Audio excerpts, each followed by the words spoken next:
नमस्कार बच्चों, एक बार फिर स्वागत है आपका डीएम क्लासेस पर। आज मैं लेके आया हूँ आपके लिए क्लास 10th का चैप्टर नंबर 3, जिसका नाम है pair of linear equation in two variable. मतलब हिंदी में अगर बात करें तो दो चरों वाले रैखिक समीकरणों का युग्म।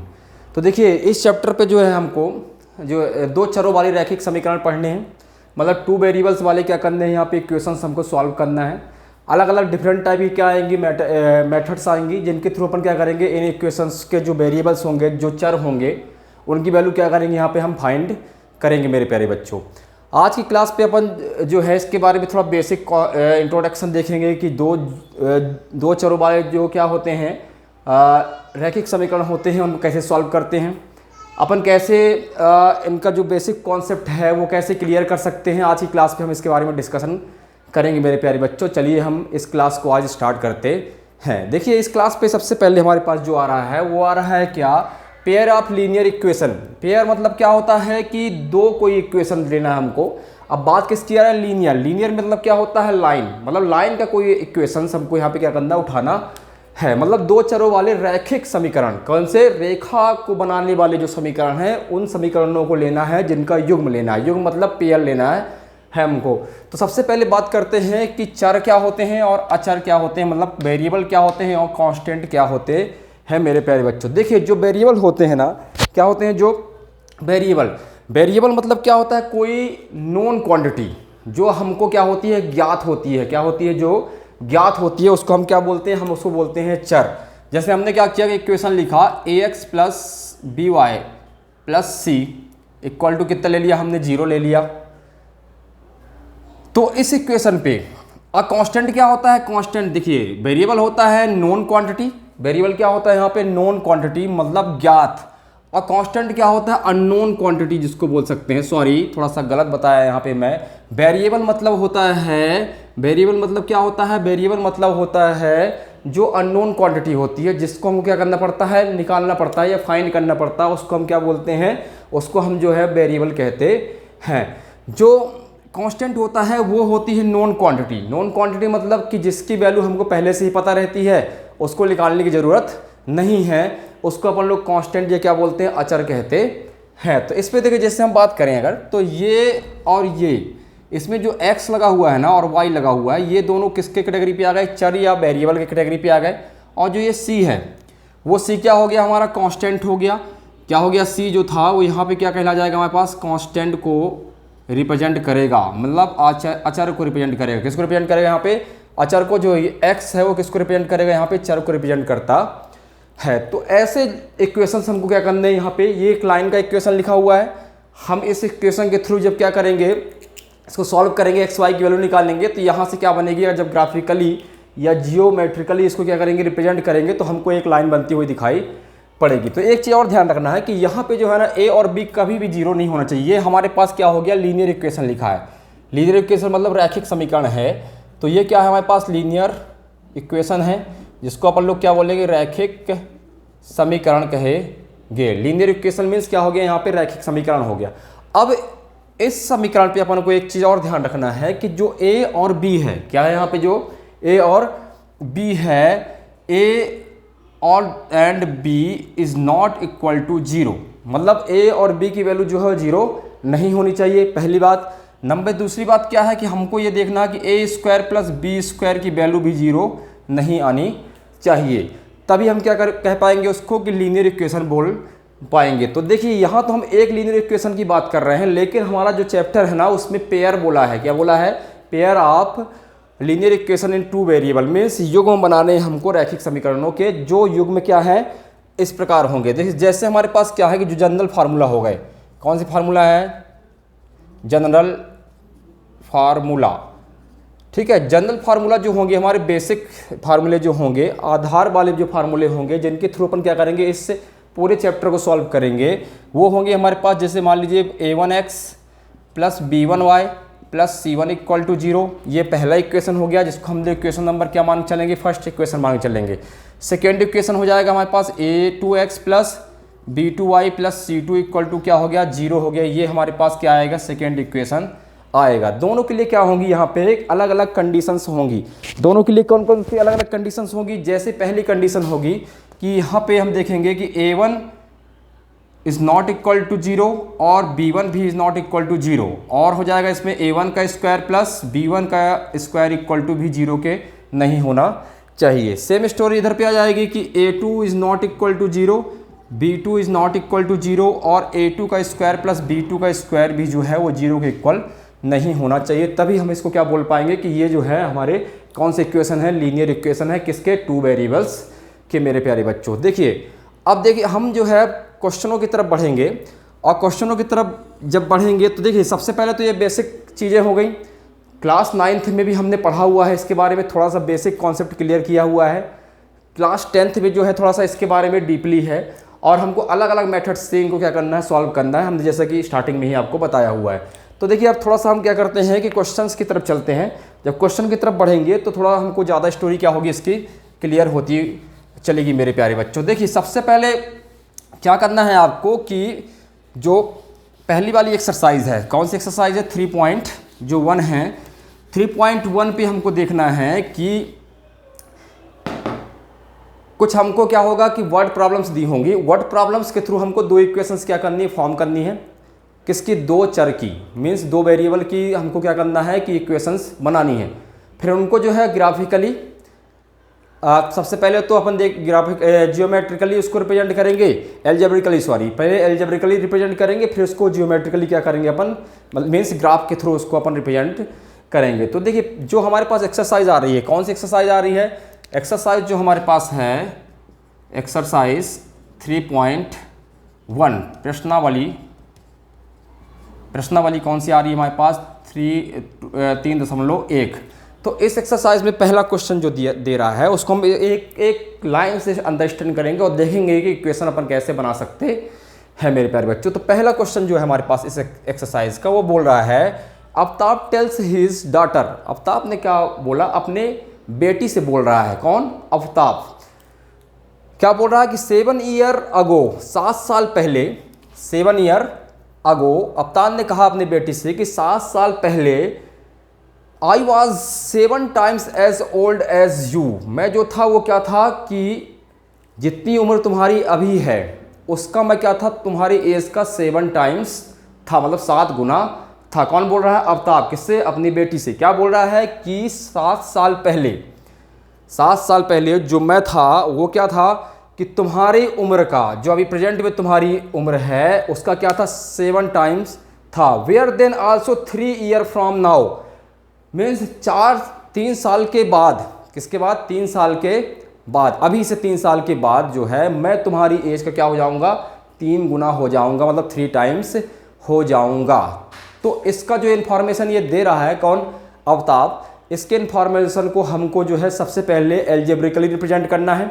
एल्जेब्रिकली रिप्रेजेंट करने के बाद फिर इसको क्या करना है, इसके ग्राफ बनाने हैं। इस क्वेश्चन के थ्रू अपन देखेंगे कि कैसे एल्जेब्रिकली रिप्रेजेंट करते हैं और ग्राफ कैसे अपन ड्रॉ करते हैं मेरे प्यारे बच्चों। तो सबसे पहले देखते हैं कि देखिए हमको जो है यहाँ पे कुछ भी नहीं पता है। क्या नहीं पता कि दोनों की एज पता नहीं है, कुछ भी यहाँ पे जो है वैल्यू हमको नहीं दी हुई है। जब कुछ भी वैल्यू नहीं दी रहती है तो अननोन क्वांटिटी को अपन लेके चलते हैं, जो अज्ञात क्या रहते हैं, चर रहते हैं, उनको हम मानते हैं। तो सबसे पहले तो हमको पता है कि मोस्टली अपन एक्स वाई को ही लेते हैं, तो एक्स वाई को क्या करेंगे, ऑब्जर्व करेंगे।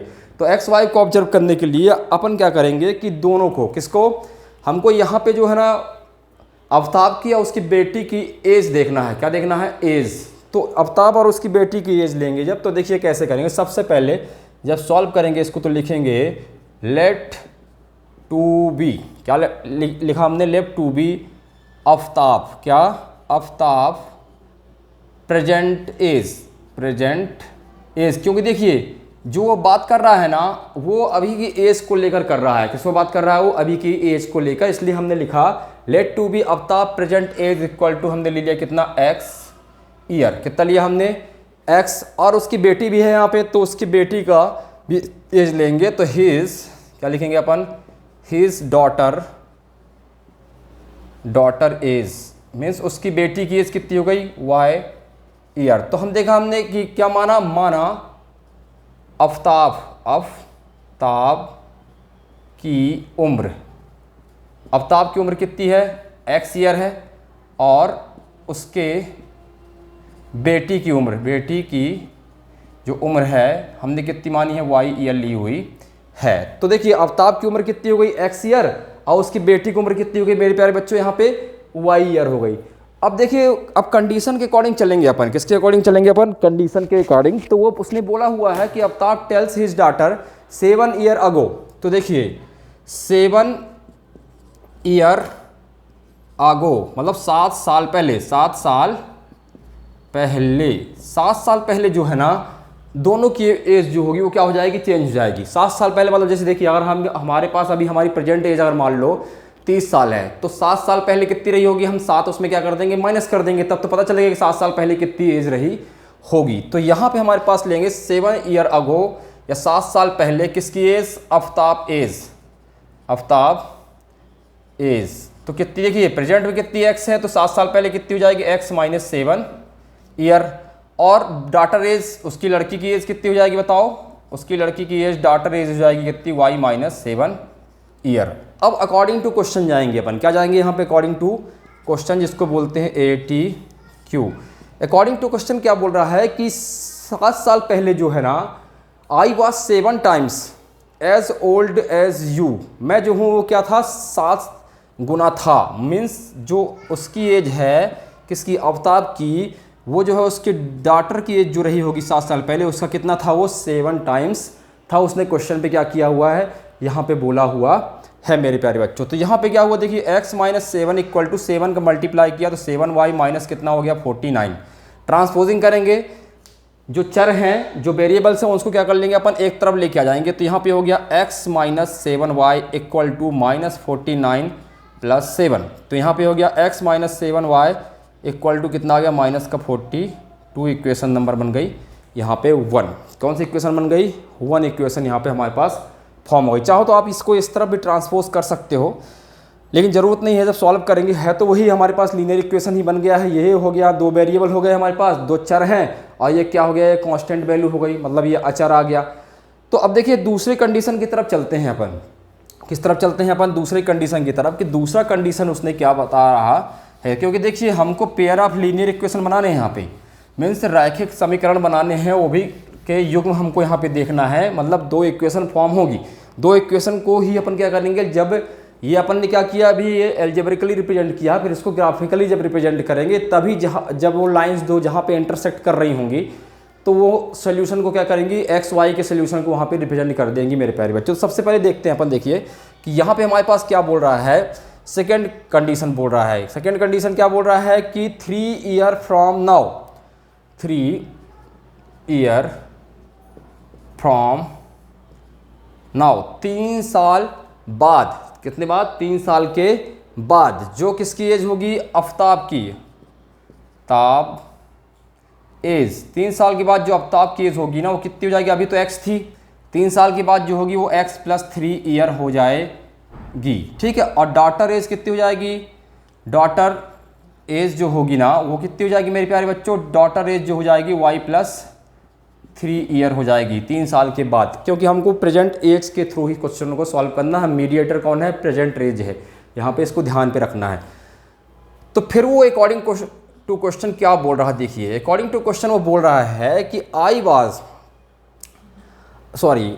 शैल be 3 as old as you will be, मतलब क्या बोल रहा है कि I also 3 year from now I shall be 3 as old you, मतलब कि 3 गुना हो जाएगा उससे, कितना हो जाएगा वो 3 गुना, कौन, आफ्ताब की एज जो होगी वो 3 गुना हो जाएगी किसकी, उसकी अपनी बेटी की एज की। वो ऐसा इस क्वेश्चन पे क्या कर रहा है, यहाँ पे रिप्रेजेंट कर रहा है, मीन्स x प्लस 3 जो है वो कितनी हो जाएगी, 3 टाइम्स हो जाएगा किसका, कितना, अपनी की बेटी की एज, मतलब आफ्ताब की एज जो है वो 3 गुनी हो जाएगी किसकी, उसकी बेटी की एज की। मीन्स यहाँ पे x plus 3 equal to 3y plus कितना आ गया 9, इसको ट्रांसपोज करो तो x minus 3y equal to 9 minus 3, या x minus 3y equal to कितना आ गया 6, ये इक्वेशन नंबर बन गया 2। हमको 2 इक्वेशंस मिल गई हैं, 2 इक्वेशंस का पेयर जो है वर्ड प्रॉब्लम के थ्रू हमने क्या किया कि इस प्रकार से हमने बना लिया। अब इसको अपन को रिप्रेजेंट करना है किसमें, ग्राफ में। तो मैं इन दोनों इक्वेशंस को क्या करता हूँ, थोड़ा किनारे पे लिख लेता हूँ। तो x minus 3y equal to 6, ये दूसरी इक्वेशन, और पहली इक्वेशन क्या थी, x minus 7y equal to कितनी हो गई, -42। ये फर्स्ट इक्वेशन हमारे पास आई हुई है। अब इन दोनों इक्वेशनों को अपन क्या करेंगे कि रिप्रेजेंट करेंगे किस पे, ग्राफ में। तो कैसे अपन ग्राफ में रिप्रेजेंट करेंगे वो अपन यहाँ पे इसको देखेंगे मेरे प्यारे बच्चों, और उसके थ्रू हमको आंसर मिलेगा। लेकिन हमको यहाँ पे एग्जैक्ट थोड़ा सा प्रॉब्लम होगी फाइंड करने में, क्योंकि हमारे पास ग्राफ यहाँ नहीं है। लेकिन मैं किसी न किसी क्लास में आपको ग्राफ के थ्रू यहाँ पे रिप्रेजेंट करके जरूर दिखा दूंगा कि कैसे अपन ग्राफ में भी क्या कर सकते हैं, इनको रिप्रेजेंट कर सकते हैं। जैसे हमारे पास हमने क्या किया कि पहले फ्रॉम इक्वेशन 1 फर्स्ट इक्वेशन को कॉल किया। फर्स्ट इक्वेशन कितना हमारे पास, 7x minus 7y equal to -42, मतलब x minus 7y equal to minus का 42 दिया है। तो इसको क्या करना है, आपको ग्राफ बनाना है। तो ग्राफ बनाने के लिए क्या करते हैं, हमने 9th में पढ़ाया हुआ है, ये पढ़ा हुआ है हमने कि यहाँ पे हम क्या करते हैं कि एक ब्रैकेट बनाते हैं और 3 वैल्यू जो होती है x y क्या करते हैं यहाँ पे हम फाइंड करते हैं, तभी क्या कर सकते हैं अपन ग्राफ को रिप्रेजेंट कर सकते हैं। तो देखिए सबसे पहले क्या करो आप कि सबसे पहले यहाँ पे किसी न किसी एक की वैल्यू खुद से लेनी पड़ती है। तो जैसे हमारे पास x इक्वल टू दिया -42 प्लस कितना आ गया 7। अब मैं क्या करूँगा कि यहाँ से वैल्यू खुद ऑब्जर्व करूँगा। तो पहले जैसे हमने क्या किया कि y की वैल्यू हमने ले लिया 0। इफ y इक्वल टू कितना आ गया 0, तो y जब 0 लिया है तो x की वैल्यू डायरेक्ट मिल जाए, क्योंकि y का टर्म तो ख़त्म। तो x की वैल्यू आ गई -42। तो हमारे पास कितना आ गया, देखिए हमने y की वैल्यू 0 लिया था, तो x की वैल्यू कितनी आ गई, -42 आ गई। फिर देखो यहाँ पे अपन क्या करेंगे कि अगर y की वैल्यू ले लेते हैं कितना, y इक्वल टू हमने 1 ले लिया, तो x की वैल्यू -42 प्लस 7 मीन्स x की वैल्यू कितनी आ गई, माइनस का यहाँ पे 35 मिल गई हमको। तो जब हमने क्या किया था कि y की वैल्यू लिया था 1, तो x की वैल्यू कितनी आ गई, -35 मिल गई। अब हम क्या करेंगे कि y इक्वल टू ले लेंगे 2, कितना ले लेंगे यहाँ पे y इक्वल टू 2। तो y 2 लिया तो x इक्वल टू कितना आ गया, -42 plus 7 into 2 means x equal to -42 plus कितना आ गया 14।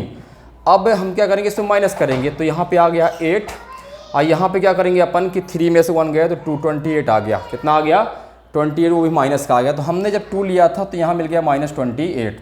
तो हमने क्या किया कि यहाँ पे x और y की वैल्यू जो है यहाँ पे हमने फाइंड कर ली, ये पहले इक्वेशन से। अब सेकेंड इक्वेशन की तरफ चलेंगे, तो उसके लिए भी क्या करेंगे कि एक ब्रैकेट यहाँ पे अपन ड्रॉ करेंगे मेरे प्यारे बच्चों। तो देखिए सबसे पहले हम क्या करेंगे कि यहाँ पे एक ब्रैकेट और ड्रॉ कर लेते हैं कि कैसे हम इसमें दूसरे इक्वेशन की वैल्यू फाइंड कर सकते हैं, x और y 1 और 2। तो यहाँ पे हमारे पास लिखेंगे फ्रॉम इक्वेशन, हमने क्या लिया 2 लिया हुआ है। तो इक्वेशन 2 क्या है, x minus 3y equal to 6 है।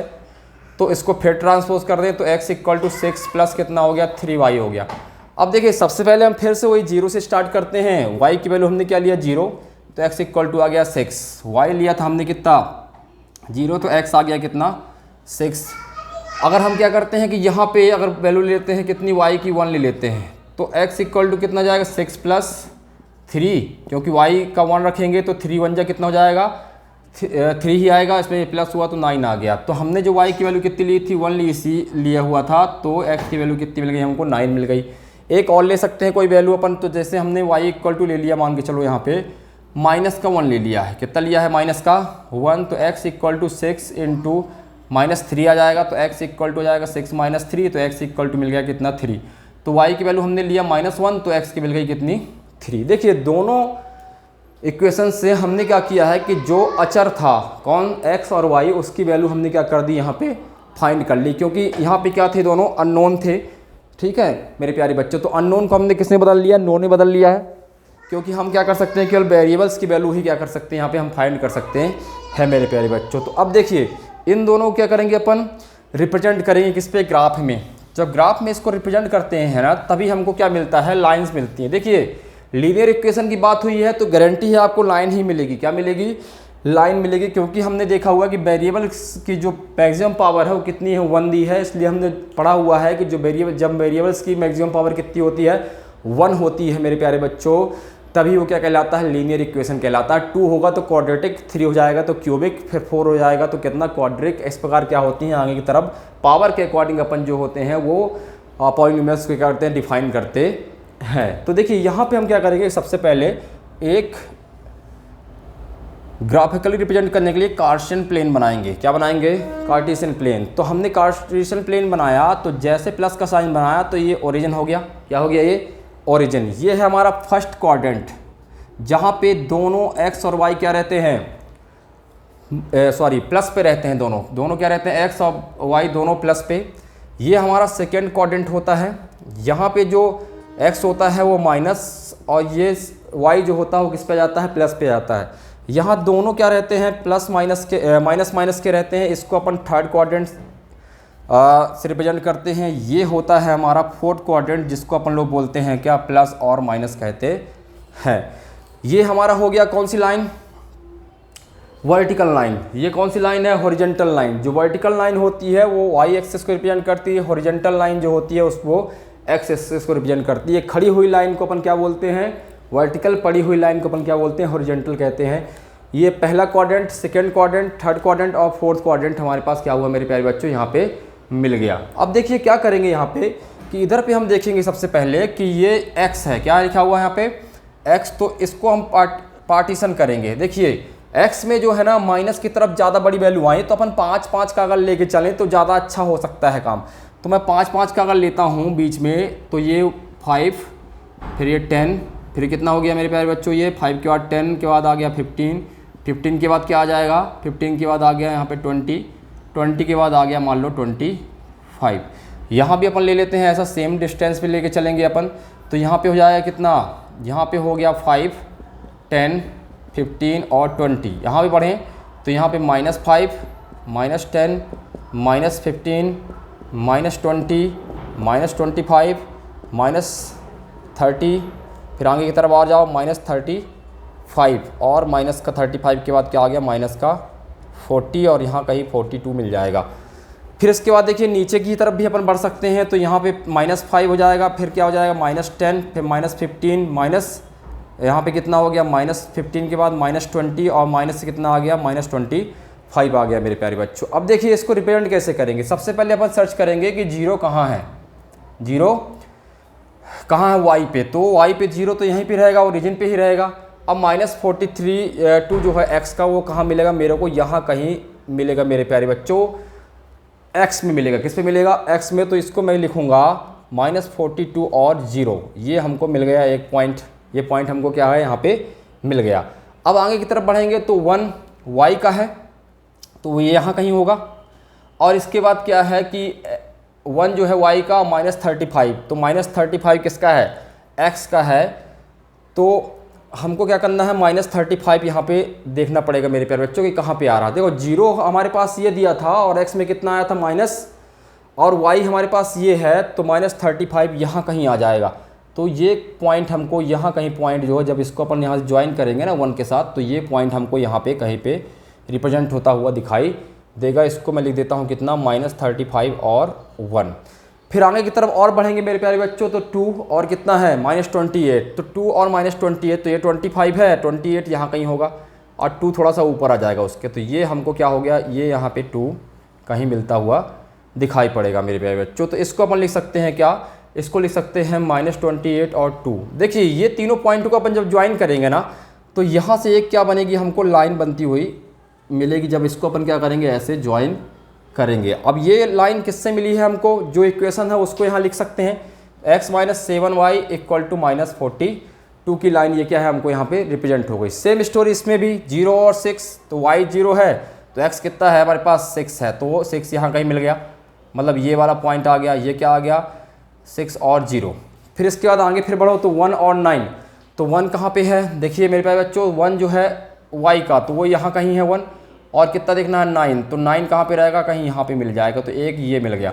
फिर इसके बाद हमको देखना है -1 और 3, -1 किसका है, x का, तो वो यहाँ कहीं होगा, और y का कितना आया हुआ है, y का आया हुआ है हमारे पास 3, तो 3 कहाँ पे होगा मेरे प्यारे बच्चों, देखिए -1 जो है y का, सॉरी हमने x ले लिया, -1 वो जो है वो y का है, तो ठीक है यहाँ पे हो गया।